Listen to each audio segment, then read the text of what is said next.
तो बड़े सपने देखना, उन सपनों के लिए जीना और फिर उन्हें पूरा करने की ललक रखना, ये सारी चीजें सुशांत सिंह राजपूत में थी। फिर ऐसा अचानक क्या हुआ कि अपने तमाम सपनों को पीछे छोड़कर वो दुनिया को अलविदा कह गए? सभी के जहन में बस यही सवाल है। इस वक्त मेरे साथ दो दोस्त जुड़े हुए हैं। सुशांत सिंह राजपूत के ये बचपन के करीबी मित्र हैं। शशांक सौरभ मेरे साथ हैं और सुमन अपूर्वा भी बचपन की दोस्त हैं उनकी। सुमन अपूर्वा, मैं आप ही के पास, क्योंकि अब तक ये यकीन करना मुश्किल है, जाहिर है आपके लिए भी उतना ही मुश्किल होगा। कैसे पता चला सबसे पहले कि अब सुशांत हमारे बीच नहीं है, और कैसा, मतलब आपको ऐसा यकीन करने में कितना मुश्किल हुआ? क्योंकि अब भी ये सवाल सबके मन में है कि आखिर ऐसा हुआ क्यों।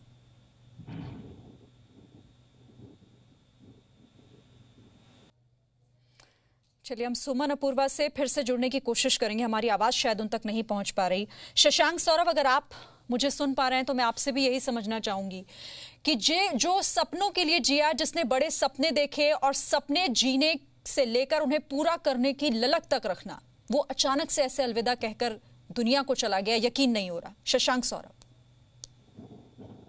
देखिए डिफिकल्ट तो है कि मतलब it's very hard to digest कि सुशांत हमारे बीच नहीं रहा, but at the same time ये बिलीव करना भी डिफिकल्ट है कि उसने ऐसा स्टेप लिया है। अभी तक मैं ये यकीन नहीं कर रहा हूँ, मैं ये टिल माय लाइफ एंड्स मैं ये यकीन नहीं करूंगा कि सुशांत ने ऐसा किया। उसको बचपन से देखा है, काफी इंटेलिजेंट स्टूडेंट, काफी एम्बिशियस, उसके गोल जो भी होते थे क्लियर होते थे। He wanted to achieve everything in his life.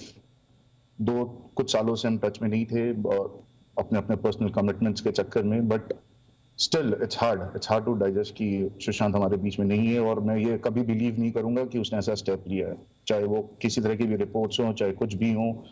मैं ये बिलीव नहीं करने वाला हूँ कि उसने ये स्टेप लिया है। कोई पॉइंट नहीं था इस स्टेप का। सभी को यही चीज, यही बात खटक रही है। सुमन अपूर्वा फिर से मेरे साथ जुड़ गई हैं। आवाज सुमन अब तक आ रही है मेरी? तो बताइएगा कि क्या आपकी आखिरी बात कब हुई थी सुशांत से, और कोई ऐसी बात, कोई ऐसा जिक्र उन्होंने किया हो? हालांकि परेशान चल रहे थे, ये खबरें जरूर हमें मिल रही हैं, लेकिन कोई ऐसा वाक्य जो आप बताना चाहें? शशांक को हम लोग हमेशा शायद वैसे ही याद रखेंगे कि हमने उसे कभी परेशान नहीं देखा है। आई थिंक सौरभ तो बहुत क्लोज था सुशांत के, लेकिन हमारी इतनी बात भी नहीं होती थी। बट जो भी मुझे याद है, he will be remembered as a smiling boy, that boy with that silky shiny brown hair in the assembly who always smiled. मतलब कभी हमने उसे परेशान देखा नहीं, और लाइफ का सबसे डिफिकल्ट फेज उसने क्रॉस कर लिया था। जहाँ उसे पहुंचना था वो पहुंच गया था। वो डीसी में 7th रैंक पे था। इतनी अच्छी इंजीनियरिंग कॉलेज छोड़ के वो वापस एक्टिंग पे गया, एंड उसने टीवी सीरियल्स किए, फिर उसने मूवी किए, एंड उसने हम सबको इतना प्राउड महसूस कराया। वहां पहुंच के उसे ऐसा करने की जरूरत थी, ये समझना बहुत मुश्किल है, हमारे लिए बहुत मुश्किल है। हम कितने सारे फ्रेंड्स जो जुड़े हुए हैं आज तक, हम कल यही सोच रहे थे और आज तक यही सोच रहे हैं, और शायद कल भी यही सोचेंगे कि ऐसा क्यों हुआ। ये एक्सेप्ट करना बहुत मुश्किल है, स्पेशली उन लोगों के लिए जो उसको जानते हैं, जो उसको जानते हैं, वो जैसा था वैसे जानते हैं। बिल्कुल, सबके लिए यही मुश्किल हो रहा है, इस चीज को एक्सेप्ट करना, इसे स्वीकार करना। शशांक सौरभ, आपकी आखिरी बात कब हुई थी सुशांत से? मैम काफ़ी लंबा अर्सा हो चुका था, क्योंकि मेरा प्रोफेशन ऐसा है कि मैं काफ़ी फ्रेंड्स लोग के बीच में टच पे नहीं रह पाता था। बट मैं उससे मिला हूँ, इवन कायपोचे के बाद मैं उससे मिला हूँ। और आई नो मैम, वो इतना स्ट्रॉन्ग लड़का था, उसे मैं बचपन से जानता हूँ। Since nursery we are together in Saint Karen's, and मुझे मालूम है कि वो बहुत स्ट्रॉन्ग लड़का था। मतलब इट्स शॉकिंग, कल से लेके अभी तक हम सारे स्कूल फ्रेंड्स इसी डिस्कशन में लगे हुए हैं कि आखिर ऐसा हुआ क्या जिसके कारण Sushant, and ma'am I don't believe it, still I don't believe it, I will never believe it कि उसने सुसाइड करा है।